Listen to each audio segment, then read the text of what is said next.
Hi everyone, did you miss me? I'm back to do a live video basically talking about all of my carb snacks and what I do before I eat all my carb snacks is I take Carb Blocker. So I'll tell you a little bit about that later, but first I wanted to show you all of my snacks.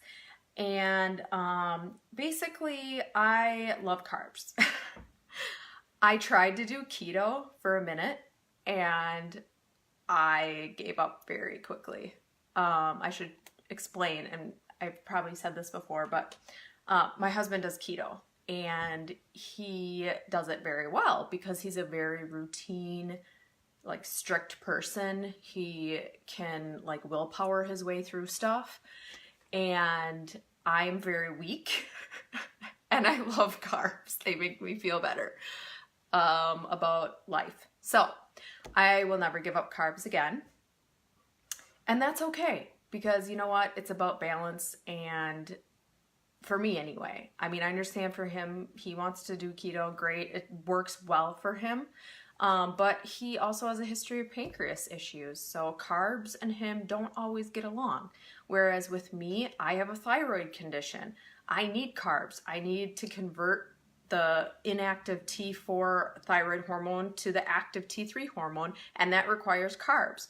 So, you know, I'm not just saying this to be funny, even though I'm being, you know, a little bit silly, but seriously, everybody is different. Women generally require more carbs than men, and also, you know, it depends on your medical history and your physiological, you know, background. So, anyway, most of my carb snacks are, and I'll just call them snacks because honestly these are my, like all my snacks.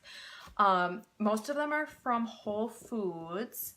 I'm trying to think, I think there's maybe like one or two that aren't from Whole Foods. I just forgot. I just remembered one.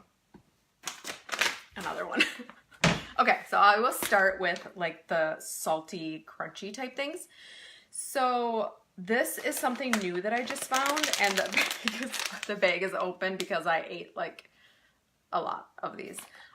So the brand is Siete, S-I-E-T-E. This is an amazing brand if you're not eating grains, because they make things that are grain-free and usually also dairy-free. So these are made out of cassava, which is a mineral-rich root vegetable and staple crop in many parts of the world, including Latin America, Africa, and Asia.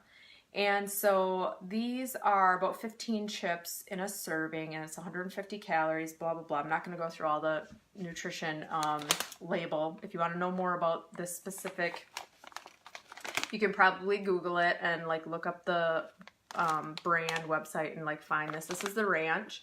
So the interesting thing about these is they're delicious and salty, and they taste like bugles. So I don't know if that's even like a thing anymore, but bugles were like these little triangle shaped, yeah. Anyway, that's what these taste like to me. They're really good. They're salty and delicious. They don't taste like ranch Doritos. Like, you know what I mean? Like, don't kid yourself. They're not going to taste like a Cool Ranch Dorito, but they're, you know, I think they're a good substitute. Anyway, what else was I going to say about these? I was trying to look for the ingredients in general. Oh yeah. So cassava flour, avocado oil, coconut flour, nutritional yeast, coconut milk powder, ground chia seed, sea salt, garlic powder, lactic acid, onion powder, citric acid, dill weed, and parsley powder. So I think that's, you know, pretty clean snack deliciousness. And there's only 90 milligrams of sodium in one serving. So really not that bad. Okay, I'm not going to go through the ingredients of every single one of my snacks, but that one just really stuck out to me as a pretty clean, tasty, you know, salty, crunchy snack. And it does say, yeah, dairy-free, paleo, vegan. So it's non-GMO, verified. So yeah, this one is, and avocado oil is one of the best oils for like anti-inflammatory oils. There are pro-inflammatory pro-inflammatory oils that you want to stay away from: canola oil, grapeseed oil, soybean oil, I think those are cottonseed oil. Those are very pro-inflammatory. Anything that's basically like considered vegetable oil, except for olive oil and avocado oil, pretty much. And then coconut oil is the other really good oil for you. Okay, so going on to the next crunchy, delicious, salty food. So this brand is another one that I like for like chips and stuff. It is Frontera, if you can see that. And these are just, you know, tortilla chips.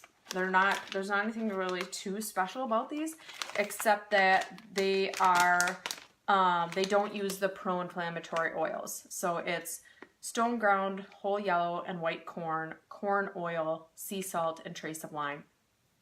And it is non-GMO verified. And the reason why I care about that, especially for corn-based foods, is because the GMO corn is basically modified so that it can take a lot of glyphosate, which is the pesticide. And if you've been hearing about things in the news lately, the company that makes glyphosate is under a lot of legal pressure right now because they're basically being sued by many different, you know, people and organizations because their pesticides are basically causing illness. I won't go into all that, but basically the GMO corn can really cause problems for your GI because of the way that it is formed. It's basically made to disrupt the gut of the insect, and we are close enough in, you know, biology to an insect that it can also mess up our GI. And then also just the glyphosate kills off good and bad bacteria, and that can upset the balance of your gut health. And if you've ever heard me talk on any of my videos, I talk about gut health all the time because it is basically the base and foundation of your health. If your gut health is off, it will lead to skin problems, joint inflammation, you can have trouble sleeping, you can have brain fog, memory issues, the list goes on and on and on with how the gut health affects the rest of your health. Okay, so the other, this was what I was going to show you. Okay, so this is the same brand, Siete. This is what I eat with these chips. So this is a cashew queso. I don't know if you can see that, but this is made from, this is the mild nacho because I can't have too many nightshades. So nightshades are another pro-inflammatory food for some people. Obviously, some people can eat nightshades and have no trouble whatsoever. But nightshades are a family of plants that can really cause a lot of inflammation for some people. And it's the family of white potatoes, tomatoes, eggplant, and goji berries, and peppers. So I can't have too many peppers, and that's what's in the spicy one. So I didn't buy that, but I bet it's delicious. I did get the mild, which has, I think, green peppers in it, but I haven't been going crazy on this, just because I do know that peppers cause a lot of inflammation for me. So anyway, this is cashew queso, mild nacho, and it is 2 tablespoons for a serving. It's 35 calories. And obviously it's way lower in fat than cheese-based queso. You know, it's not going to be quite as tasty because cheese is delicious. But I just found that this was a really, had someone calling me. Anyway, this is a really good alternate to dairy-based queso if you are dairy-free or just trying to like cut calories. Sorry, my nose is itchy. Cut calories or just trying to reduce like saturated fat in your diet, for instance. So anyway, that one is amazing. This one is new, so I just got this and just tried it this week. Next, I'll talk to you about my, oh wait, one more, sorry.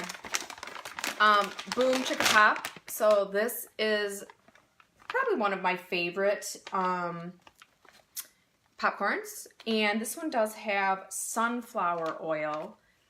You know, not like my favorite, but it is better than soybean oil. And again, it's non-GMO and salty and delicious.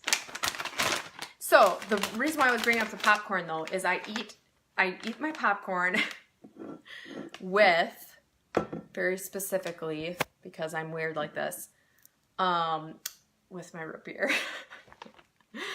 And this root beer is, like, I don't really like root beer that much, but this root beer, I love.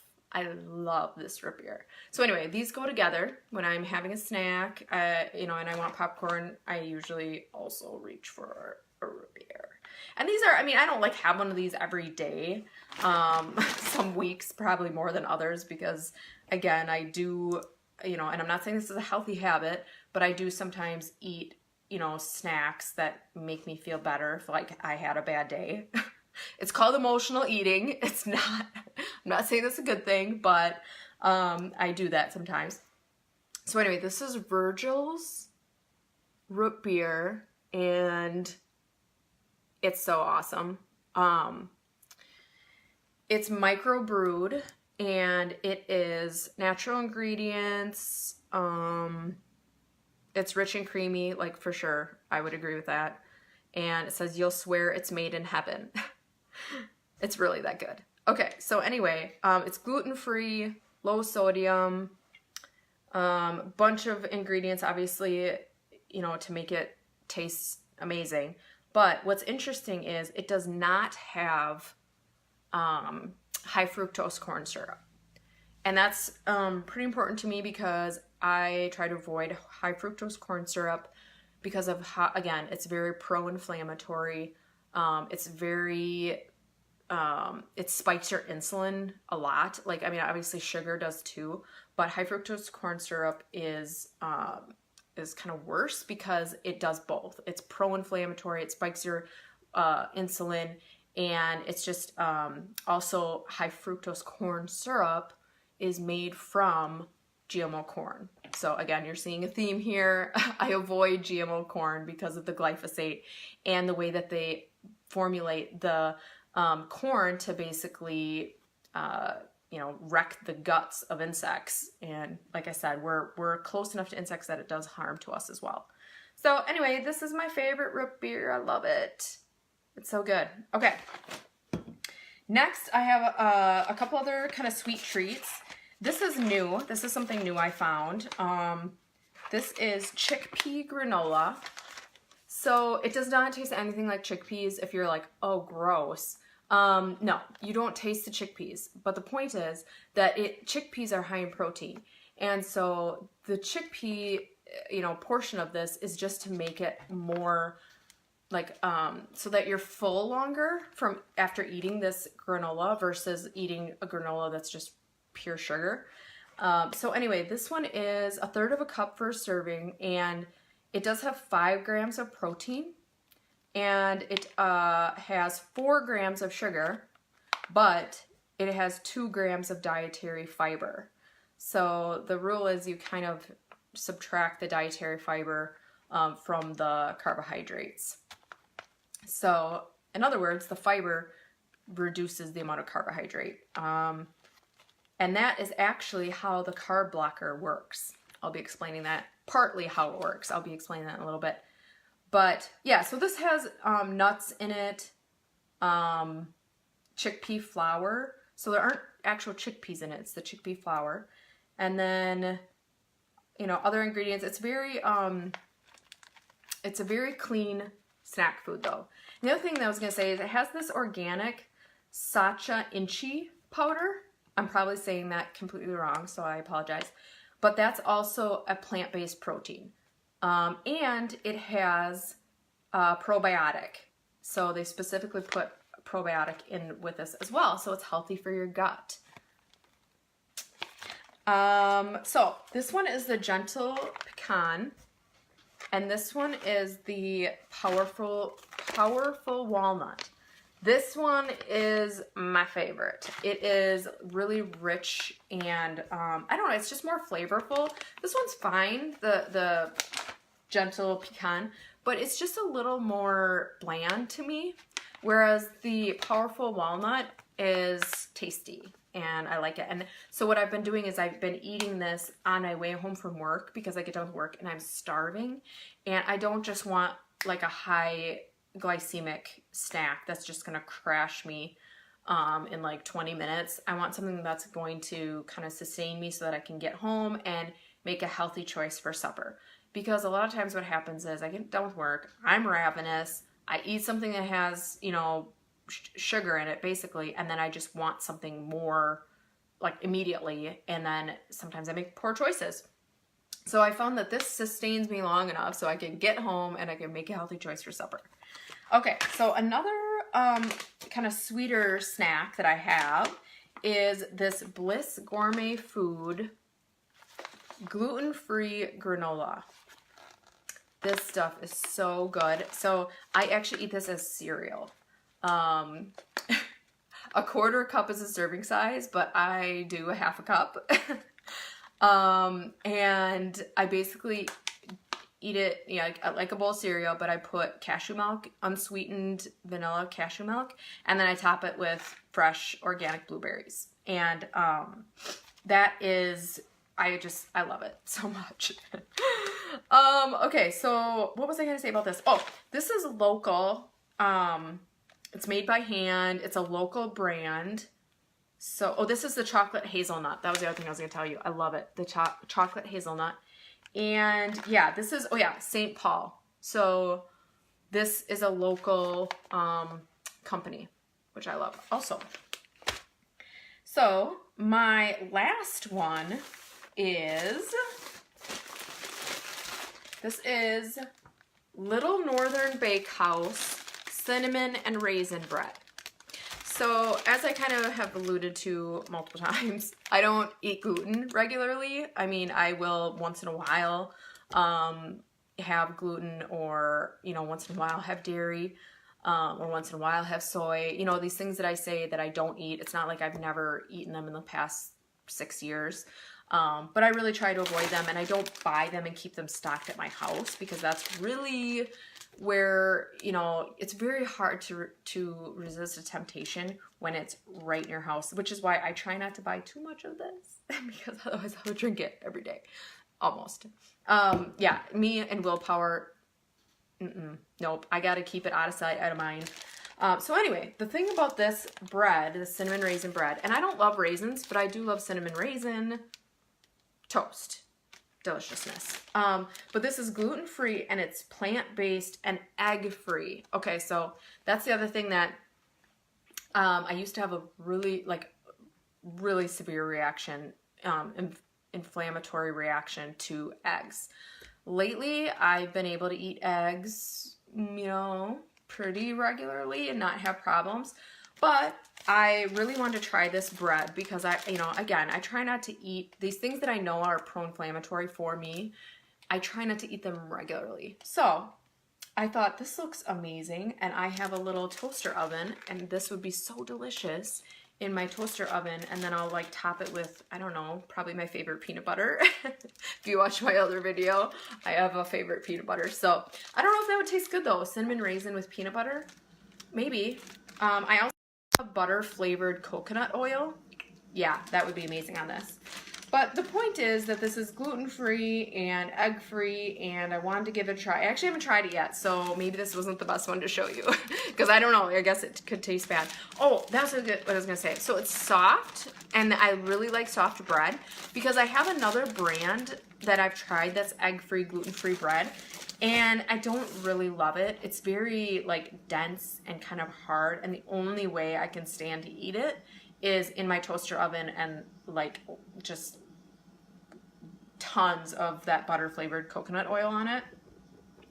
So anyway, and that's more of like a savory bread, whereas this is a sweeter one. So I'll have to come back a different day and tell you if I actually recommend that. But that's a new brand. I saw this. This was at Kowalski's. They had a couple different things. I hope they come out with bagels because, oh my gosh, I would love to eat a bagel again. That would be amazing. So anyway, I wanted to finish up by telling you a little bit more about the Carb Blocker.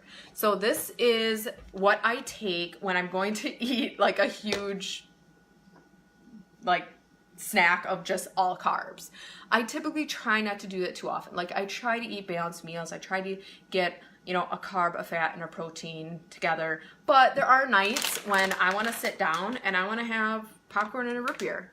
But what I do then is I take my Carb Blocker 5 minutes before, and that's what the instructions say. So it says you take 3 capsules. Oh my gosh, can I not read? Oh, where was that? Yes, okay, here it is.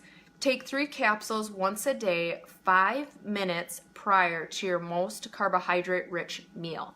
So for me, that's always like basically at night when I'm sitting down to watch a TV show with my husband, and I'm just gonna probably eat a snack that's pure carbs. So this is what it says. Get a little closer here. Carb Blocker includes white kidney bean extract to delay the digestion and absorption of carbohydrates. And it inhibits alpha amylase to help reduce the conversion of starches into sugars, which may reduce the caloric impact of starchy foods. So amylase is an enzyme that breaks down carbohydrates. And so that's part of what makes the Carb Blocker works, is that it blocks that specific enzyme so that you're still eating the carbs, but you're not absorbing the carbs. So it's not like going straight into your bloodstream, which is what usually happens with, especially with simple carbs like straight up root beer. Yeah, so the main ingredients, like it says, was the white kidney bean extract. And it also has hibiscus flower extract. So that is basically how it works to delay the digestion and absorption of carbohydrates. So if you're like me and you like carbs and you're not going to go keto anytime soon, you might want to get some Carb Blocker, because that way you can indulge in your favorite, you know, carb snack like I do. And I don't have to feel so guilty about it because you're blocking some of those carbs. So anyway, I'm about to take these right now so that I can go and eat my popcorn and drink my root beer. Have a good night. Talk to you later.